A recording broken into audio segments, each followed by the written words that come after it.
Hello and welcome to the Uncensored Match Build-Up Show. It's Liverpool versus Everton at Goodison Park in the derby in the Premier League. I'm joined today by John, by Bailey and by David Maddock from the Mirror to preview this game. John Machin, first and foremost, it's the next biggest game of the season. Yeah, it's the cup final. There you go. For both of us this time. No, it's an odd game for Everton, isn't it? Because after we beat them at Anfield, they totally went to pieces. And they've hardly recovered since. I think they've had a couple of wins at lower table teams. They've had 4 wins since the 1st of December in the Premier League. You know, for them, I think they may see this as redemption, which is a big worry. I think that's right. And listen, I'll tell you what, before we get into the game too much, David, I'll come to you on this. I was feeling pre-Watford very nervous for this game of football. In fact, we did our preview shows with Toffee TV, and me and Paul were like, you know, Liverpool are in a bit of a dip and all that type of stuff. Liverpool go out and snot Watford by 5-0, and suddenly the mood going into this now is completely the other way around. I think Everton will be looking at going, Liverpool are in great form again somehow, and Liverpool fans are going, we're going to absolutely wipe the floor with yous. It was the biggest win of the season, wasn't it? So it's not a bad time to pull out what, I mean, to me, quite possibly was the best performance at Anfield this season in many ways. Definitely sends a message. There were no nerves whatsoever. It helps when you get an early goal like that, brilliant goal, and then the second goal really, which is what Liverpool maybe haven't done quite so much this season. Get that second goal to really steady things down. But I think there was real confidence in the performance. There was a belief, and that, I mean, that's a great sign. I agree that Everton, it is a big game. Klopp caused a lot of fume by saying it's their World Cup final, didn't he? I don't actually understand that, why Everton fans were so upset about that, because it is a massive game. It's a massive game for Everton. Massive game for Everton because they were in a difficult position in the league, and they actually, you know, need to do something. And Liverpool at home is the game where you really get up. The crowd will be up. The team will be up. So, it was a game always going to be maybe the biggest game they've got left this season, and a huge game for them. And all of that still stands. They won at Cardiff, which took the pressure off, because they lost that and they were suddenly looking at the relegation battle. That takes the pressure off now. Cardiff, I don't think, can ever catch Everton from now. But if they'd have won, they could. But it's still huge game for Everton, and that makes it dangerous for Liverpool no matter what the form is. Yeah, Bailey, Everton really have got one thing to play for this season as it stands, and right now that's derailing Liverpool's title challenge, isn't it? And that makes them a dangerous foe. They won't care where they finish this season, how bad they've been, if it means that we don't win the title. Because if the same way we can look back and say, that win at Tottenham at home, Tottenham away at the start of the season was a crucial point for us. They will look at that and be like, that one loss to us at home, that's ruined their season. And they'll live off that for years and years to come. So I think, but that works in our favour as well. I think that this is going to be our sort of second United, where we had 3 draws in 4 going into that United game, and it all got a bit down in the dumps. Whereas now you look at the United draw as good. You've got the United draw, a 5-0 win at Watford sets you up perfectly to go to Goodison and do what you really should have done at Old Trafford, albeit with a worse team. Okay, and what about, thinking about Everton and thinking about how their fan base is and how they support their side? I think Goodison this season hasn't been a great place if you talk to Everton fans. In fact, a lot of them have not wanted to go for large portions of the season because of the form of the team. This is potentially one of the most gnarly atmospheres Liverpool are going to be playing in. Yeah, I think they all feel aggrieved over what happened at Anfield. I mean, I think they did outplay Liverpool that day. Yeah. They probably haven't played any better all season than that. They certainly haven't played that well since. And they feel a sense of injustice that they were robbed, basically, of whole 3 points from that stupid, bouncing the ball off the bar by Pickford. And I think they will, and the players as well, they'll want to show that they are that good, So, and on their day, they can do you some damage, proper Everton performance. I think, especially with the crowd behind them, David, I think, the likes of Gylfi Sigurdsson, I believe, is their top scorer this season with 12. Richarlison's got 11. Then you're looking at Calvert-Lewin, 7. they've got goals at the top end of the pitch, but kind of actually a little bit like Liverpool, apart from the Watford game. They're not getting many from elsewhere, are they? But they are certainly still a dangerous side. Yeah, and actually, you know, I don't agree that this is their only game left of the season for Everton, because they've got now they've got that win at Cardiff. It's a huge game for them, massive game. They desperately needed that win. Now they've got that. They can look around them and think, right, well, we can still finish top 8, and that is big. It's big for Silva. It's big for the team. Big for the club as they look forward, because obviously the plan is to move forward, to get closer to the top 6, and so finishing 8th or even, you know, 7th possibly is important, and that's what they've really got to be aiming for. But obviously, you know, the thing with Liverpool, clearly that, you know, that's going to be huge motivation. The crowd will be up for it. There's absolutely no doubt. I've done all the Everton home games this season, and the crowd have been not happy with a lot of stuff that's been going on since at least sort of November, and quite rightly, because the performances haven't been good enough. The problem they've got has been in midfield, definitely, and you look. That's where the game will be won and lost, definitely on Sunday, and they've still got weaknesses there. Garnegay has, you know, had his problems because he wants to go. He's still playing well, but alongside him, they've had problems all season. Gomez is a talented player, but, you know, English football and the pace of it makes it's tough for him at times, and the pace of this game might be, you know, it might well be a bit much. Yeah, but that's where it'll be won and lost, and that's where probably their biggest weakness is. Have they got any pressure on them going into this game then? I think, honestly, if they'd have lost at Cardiff, then it would have been massive pressure, because you look at the fixtures Everton have got coming up, and the gap would have been so close with them and Cardiff. Only 6 points between Everton and the bottom 3. So that win's taken the pressure off completely, absolutely completely. So it is a free hit, but obviously the fans, you know, want a win clearly, and so you know, there's that pressure definitely. For the same for both teams. It's the Merseyside derby. It's one of the biggest in the world, you know. Bailey, how do you think Liverpool will react to the pressure on them? Because, you know, we know that we've had the better of Everton over the last 10, 15 years. We've obviously finished higher than them a lot of times. We've won loads more derbies than they have. But to be fair to Everton, we've struggled at Goodison Park recently. You know, and I say struggled, we've not taken a defeat in a few, but I think we've drawn 4 of the last 5 games there. Yeah. It's been a tough place for Liverpool to get points. Yeah, and it feeds into the narrative. Obviously, if we went and drew at Goodison, that's going to feel like the hardest loss, even though we haven't lost. It's going to be hard to take for Liverpool fans. But I think that initially at the start, they were in a good run of form, and we were the initial sort of spark that caused the downfall for them.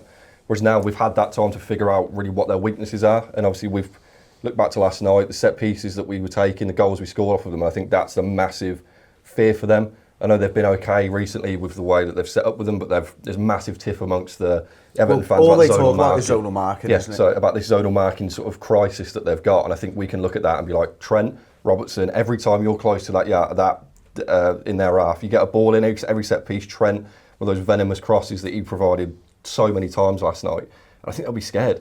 They'll look at Trent last night and be like, he's going to be a key man for Liverpool.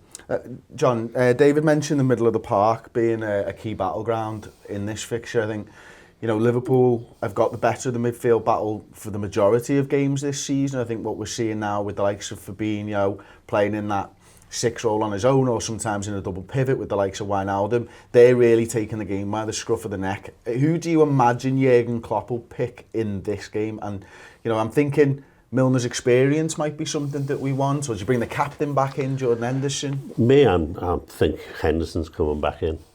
He's not going to miss 2 games on the bounce if he's fit. And I think Milner put a real shift in last night for an hour or so. And he's coming off the back of playing full back and all over the place, isn't he? So I can see Henderson getting the nod over him. But I think Fabinho and Wijnaldum almost pick themselves at the moment. They're playing so well, both of them. And midfield is key, so you certainly need your best guys in there. Having said that, I mean, I think our midfield group now is fantastic. I think the range of abilities we've got in there are terrific. So. And the sort of different skill sets that each of these midfielders have. Yeah. I agree with that. I love that. I love the midfield and the balance between the individual players and stuff. And David, I think one of the things that, you know, we'll be talking about in the build-up to this game is obviously Bobby Firmino, and does he come back into this fixture, I think. Is there a rush to get Bobby in after Mane's performance? Well, it takes the pressure off, definitely, because what you don't want to do is rush him back if he's not ready. And actually, Klopp won't do that. I mean, Firmino himself will want to play if he's got any chance of playing, obviously. But Klopp is a manager, rare manager, who won't rush players back, and you've seen that a lot. And a great example is Oxlade-Chamberlain, who can offer so much to Liverpool still this season. But Klopp says he will not take a risk on him, even though he's actually fit and training and ready. And he could be on the bench already.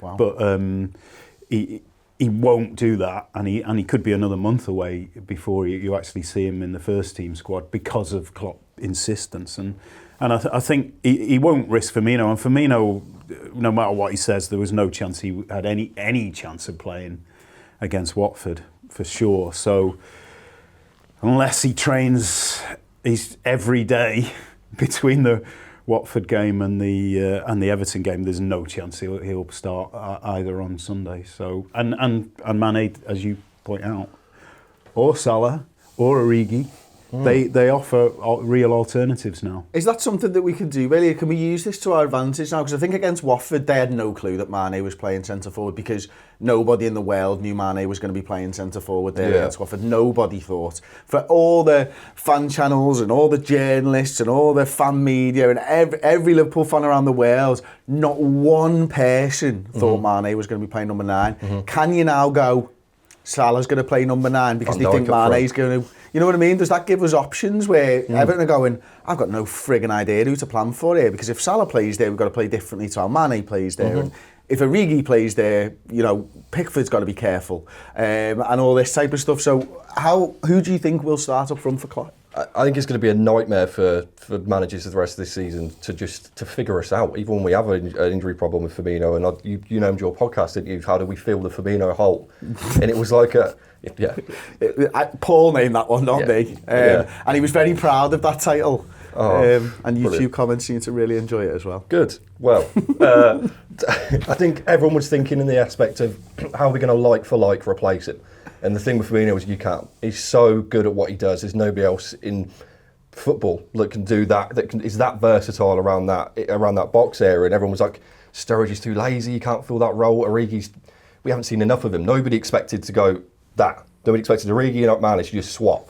And I think that Silva's going to look at our team and be like, if they bring Firmino back in, we'll have to prepare for that. I mean, if we have to prepare for Divock up front, Mane on the left. For me, preferringly, I'd like Firmino back in because he's just brilliant. He's as good as Origi and Mane were last night. I think he's the best centre-forward we've got at the club. But if a second option has to be Origi and Mane that's just come off the back of a 5-goal win, oh no, what a shame. No, that's it. And John, listen, I think, you know, we've got options in the centre of the park, we've got options at the front. It feels like with that win against Watford, with the players coming back to fitness, you know, Firmino's close, Gomez is another week closer, Lovren might be close for this game, that everything just seems to be moving in the right direction for us at the moment. Finally, yeah. I mean, who would have thought we could have done so well without Firmino? You know, because he is such an integral part of how that front three function. You know, his sort of false 9 sort of stuff. But the key really is going to be Salah, because he's such a handful. He frightens the life out of everyone. And you saw the performance against Watford.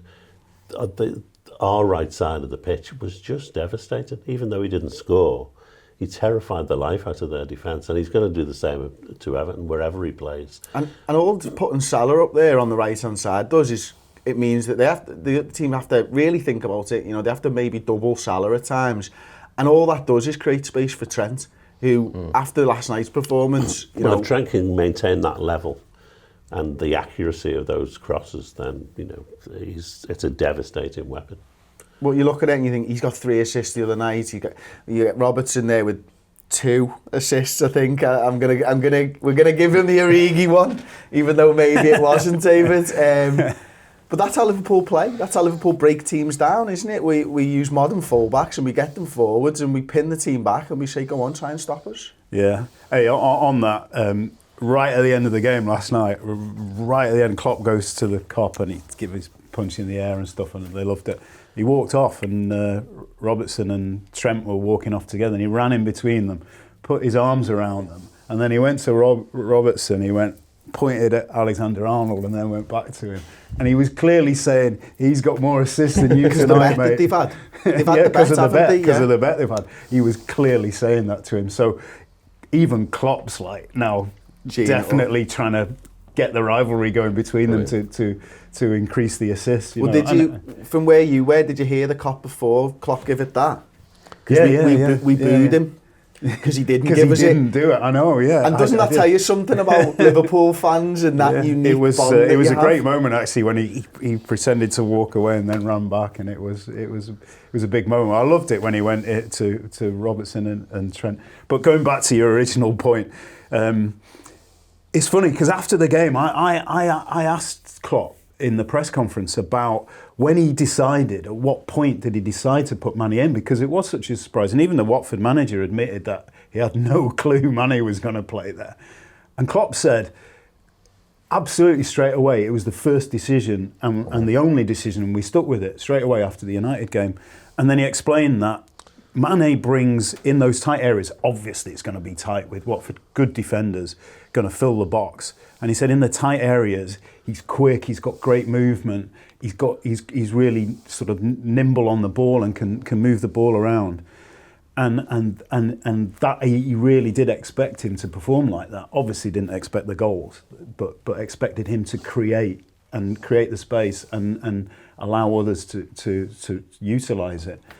And you were saying no one can basically do what Firmino does, and that's true. But actually, Mane came close to doing a good impression of Firmino last night. And Origi wouldn't have done anything like that. No, he wouldn't. And Sturridge absolutely wouldn't. Sturridge was a disastrous substitution at Old Trafford on Sunday, because he was the total opposite of what Firmino brings. And Liverpool really suffered. They were playing well until Firmino went off and then suffered badly.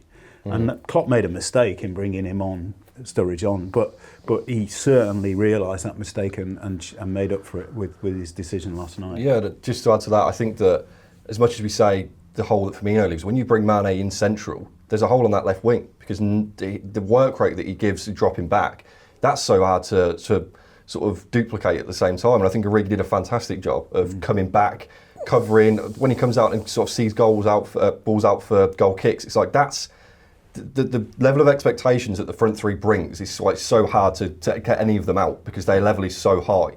So when you've got Divock Origi who comes in, who's been in and out centre forward, it's not really worked for him to sort of reinvent him on the left wing and to have that good of a game. Massive credit to him, and that's why I wouldn't have any problem with him playing there, because I think he proved last night that he's got the ability to, which I don't think anybody, as well as seeing Mane in the centre, saw Origi as a left winger.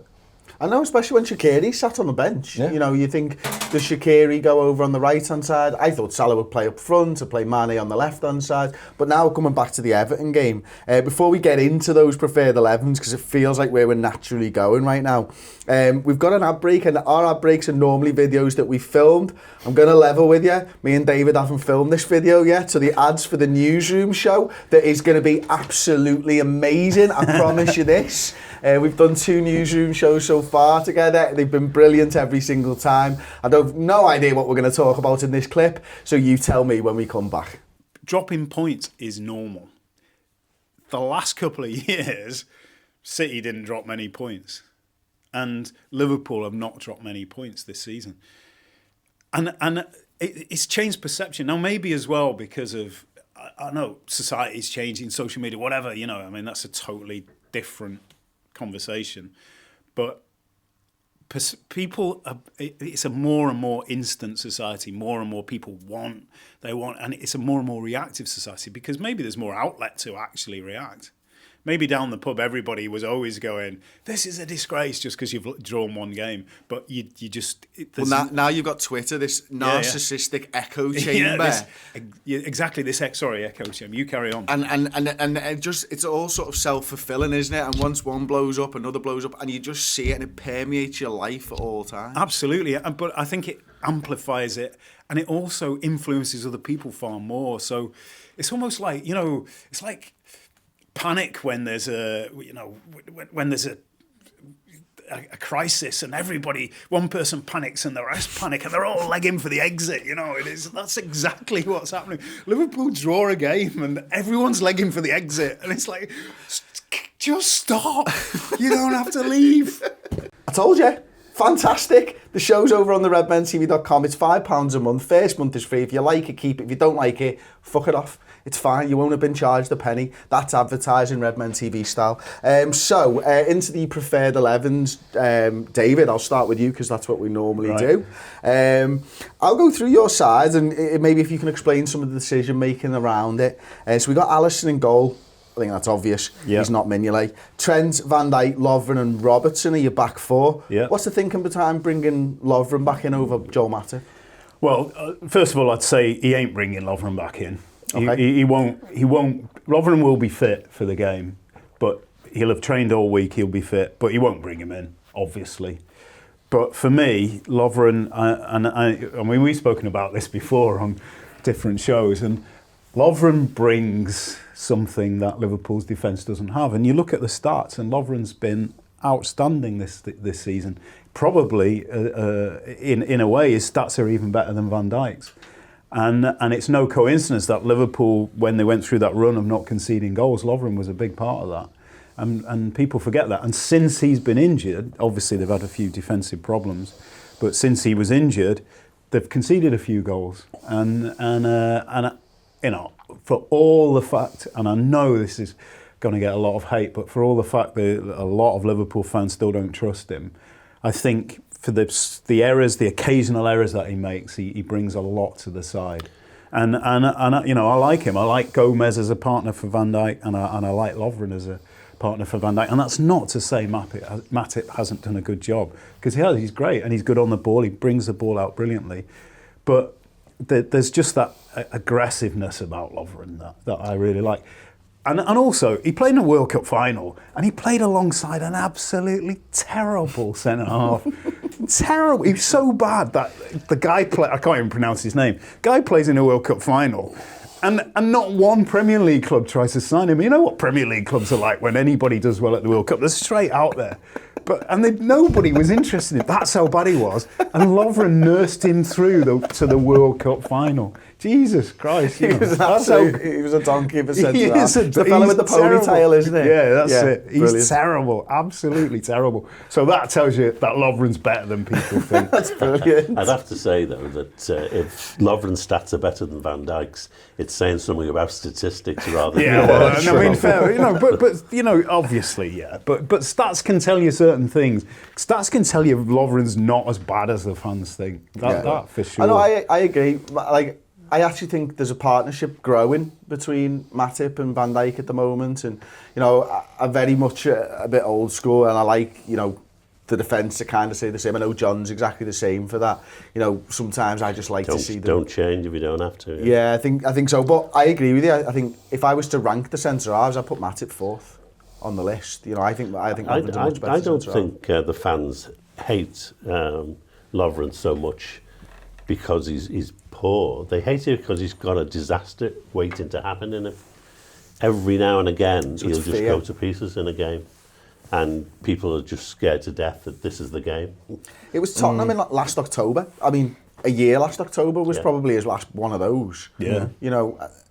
I think that was after the Manchester United game. The Manchester United game might have come after it, but you're talking 12 months at least since his last He hasn't disastrous played game. all that much, though. Yeah, No, true. Lovren for me as an individual he's not a bad player by any stretch of imagination. It's the fact that he plays 8 games and then gets injured or ill, and it's that disruption that he causes the defence. So it's not almost as his own fault. If he could stay fit, I'm sure he would never be taken out apart from Gomez.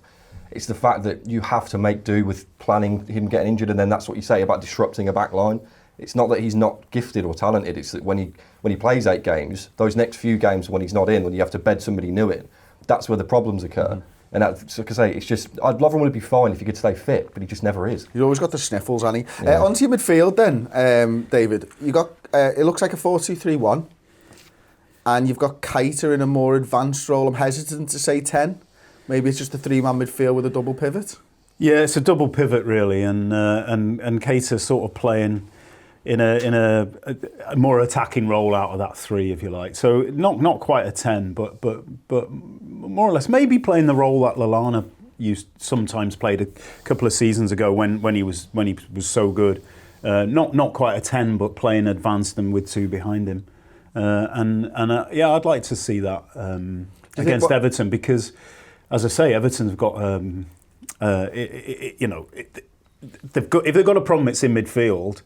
And I think Liverpool need to be quite inventive in midfield to cause Everton problems there. Okay. And then you've gone Salah, Firmino, Mane up front, which I think it would be everybody's preferred if they were fit. Yeah, I mean, no matter how well Mane played and no matter what options you give, that front 3 is absolutely the one you want to see. I'll say now, I'd be really surprised if Firmino starts on Sunday. Really surprised. Bailey, you've gone the same back 5 as last time, I include the keeper in that, the same midfield as last time, and then you've thrown Salah, Firmino, Mane up front. What's the thinking behind Fabinho, Wijnaldum and Milner in the midfield? So, Milner come off about 60 minutes, I think John was telling me, as a rough estimate. So, to be honest, I think Henderson will start. I think when you take in, you're benching players and you're bringing them in for the minutes before a big game, I think that's the clear sign if they're going to start the next game. But for me, Milner couldn't have put in a better performance to stake his claim of being in a midfield again. And I think that people forget that he was, at the start of the season, he was brilliant. I mean, and we did a few Man of the Match shows where he was consistently in the top 3 of our votes. And I think that he's just, that Keita role, I was saying in the final word, is exactly what Milner embodied last night, in the sense that he pushes balls when he needs to, he comes back, drops and defends when he has to. And I think that we're going to need that at Goodison. We're going to need that guy that can harry a defender, but also come and cover for Trent. So that's my thinking there. And John, this is really interesting for your starting 11, preferred 11, apologies. You've gone Fabinho, Gini, Hendo in the middle of the park, but you've actually gone with Salah on the right, Mane in the 9, and Origi on the left again. Yes. Only because I don't really think he should take a chance on Firmino, even if he's hovering around and wants to play. I think he's too important to take a chance with, so I'd leave him out. I think Origi is a better option than Sturridge, but we seem to get a lot more out of him on the left than we do when he plays as a number 9. So Mane's fine, isn't he, as a centre forward? The header should prove to me that he can be a centre forward. I thought it was terrific. So I'd stick with something that's working. Yeah, no, I agree. I was I so think close the to doing midfield that. is the key to the game, because it's so frenetic derby games. You've got to try and establish some kind of base and in midfield and try and control the game and then control the pace yourself. Is that Fabinho then the key man? Fabinho and Wijnaldum, I think, are the 2. They're the guys, aren't they? I mean, the speed, David, with which they move the football. I mean, Fabinho certainly, 2 touch. It's all he ever seems to need on the ball. One to control, one to play the pass, and it's that speed of thought and that accuracy of pass that kind of sets him apart. And then add into that the fact that he's an elite defensive player. Yeah, I mean, maybe he had his best game for Liverpool last night in against Watford. I thought he was. I mean, he was absolutely outstanding. One thing I've noticed about him, and I was thinking this when I was watching him, thinking how good he played for Fabinho last night. It was. He's not quite yet produced that performance against one of the sort of elite teams, if you like, and that's in part because of the pace of the English game and Liverpool's system and him sort of fitting into that. Because when he plays at that level, where you think, wow, he not only does all the defensive work, but he moves the ball forward brilliantly. And like comparing to some of the great Liverpool midfielders, and I want to bring to mind immediately Didi Hamann. And Didi was a fantastic player, and he controlled the midfield and he patrolled that defensive area, but he didn't pass the ball forward much. And Fabinho does all that, but sometimes he threads ball through, and you think, how the hell did you even see that? And combine that with Wijnaldum's ability to keep the ball. Yeah. And he to me, he's got to be one of the best in Europe at the moment. When he's got possession and people are challenging him, how he somehow manages to keep the ball Gets his and body recycle across it. them He so does it quickly. all the time. He lost the ball once last night, and I was like, wow, he lost the ball under a challenge.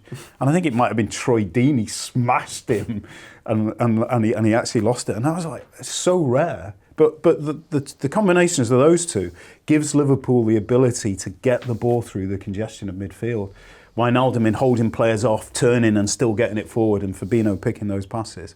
I would like to see Fabinho take the next step now, which is to produce what was undoubtedly a really high quality performance against Watford, against in an even more furiously paced game, or against a really top side. The only one that I can think of that he's had that performance is, I was thinking Arsenal. You know, when we beat them 4-0, that's the closest I think he's come to it. I think, and that was redemption for his performance the first time at Arsenal away, because I don't think he had a very good game there. I thought Torreira had much the better of him, and I think he learned. But then they're not, that frenetic pace against Arsenal sometimes. He is definitely that player that you saw against Watford. There's no doubt, and it will come against the top sides. And it's just, it's a progression, isn't it? And that's why Klopp left him out for so long. Yeah. And he wasn't even in the squad for the first 8 games, was he, of the season? So John's right. It's a progression, and it's like. It comes, and he is an elite midfielder. Fair play to him. Okay, we got some. We normally do, at this point we do rival fixtures. I'm tempted to just put City's game in this nowadays. I literally do not look below second in the league anymore. I still thought Tottenham would have something to say until last night, and then the way that they sort of played and the manner in which they conceded the second, I think they might be done now, and I'm ready to write Tottenham off finally. Pochettino said it himself. He said in his post-match that all we can fight for now is third. He says we're not on the level of Liverpool, we're not on the level of you Manchester City, and we've just got to do what we do to keep the position that we're in. He probably should have just kept Harry Kane out, because is it 2 losses since he's come back in, which is mad to think how well they did without him. The performances Son was putting in, and then Harry comes back in, and it's mad. But anyway, Spurs play Arsenal at 12:30. Bournemouth at home to Manchester City at 3 o'clock on Saturday, so we'll all be watching that one. / I'll have it on the OneFootball app, just notifying me of goals, because be arsed watching that and getting disappointed when they score goals. United play Southampton. Fulham have got a derby game against Chelsea just down the King's Road, is it? Are they the King's Road? Yeah, it is, yeah. From each other, and then obviously the big one on Sunday, 4:15, Everton versus Liverpool. I am going to ask you all for your score predictions before we wrap up. So David Maddock at Maddock Mirror on Twitter. What is your score prediction? Right, I'm going for a 1-1. And I'm going to say, to qualify that Come on here and predict a draw. I'm predicting a draw, and I'm saying a draw is not a disaster. People thinking, Liverpool can't afford to drop points anymore. If they drop any points, City are going to win the title. Absolute rubbish. City will drop points. Liverpool will drop points. This is Liverpool's toughest away game left. It's possibly their toughest game. So if you drop points in that and it's your toughest game left, then fair enough. I think a draw. I actually genuinely think draw is not a bad result, and people need to just get their head around that a little bit. Okay. Bailey? 3-0. 3-0 to Liverpool. That's how you do it, David. That's how you do it. 3-0 to Liverpool. Blind optimism in the face of adversity, in the face of pressure. 9 years we've been doing these shows, I've never predicted a Liverpool loss. And when I think Liverpool are going to lose, I'm not I predict predicting Liverpool draw, are losing. and I think I've predicted draws 5 times in 9 years. Now, I don't think I've got my score predictions right very often, but that is how you do it. That's what we're used to here. John Machin. Well, I agree. There will be more points dropped by both sides before the end of the season, but I don't think this is the day. I think after the draw at United, we'll win this one, and I think we'll win it 2-0. 2-0. Okay, I'm going 2-1 to Liverpool. I think, I hope, that we give them hope. I hope that they go 1-0 up. And then we come back and just sort of dangle it, I know, and then just sort of pull it out the pond, and they're all miserable on Sunday evening, and we've ruined yet another weekend. My brother's a Blue, everybody knows this, and he has thoroughly enjoyed Everton not playing at weekends because he hasn't had his weekend ruined in a few. Yeah. But Ped and Baz will tell you that they're nearly 3 weeks unbeaten because they've not played a lot of football over the last 3 weeks. So they're hanging the hat on that at the moment. Let's hope that we end their massive unbeaten streak of 1 game of football in 3 weeks. Thank you very much for watching, gents. Thank you very much for joining me. We're going off to record that newsroom next. Don't forget to like, subscribe to the Redmen TV on YouTube, and leave us your thoughts on this game in the comments section below. We'll be back with the starting 11 later on. And of course, we will be here to hold your hand and give you a digital cuddle, should you need it, if we do draw. And we will be here to rejoice in our victory if we win after the game. See you next time. Ta-ra.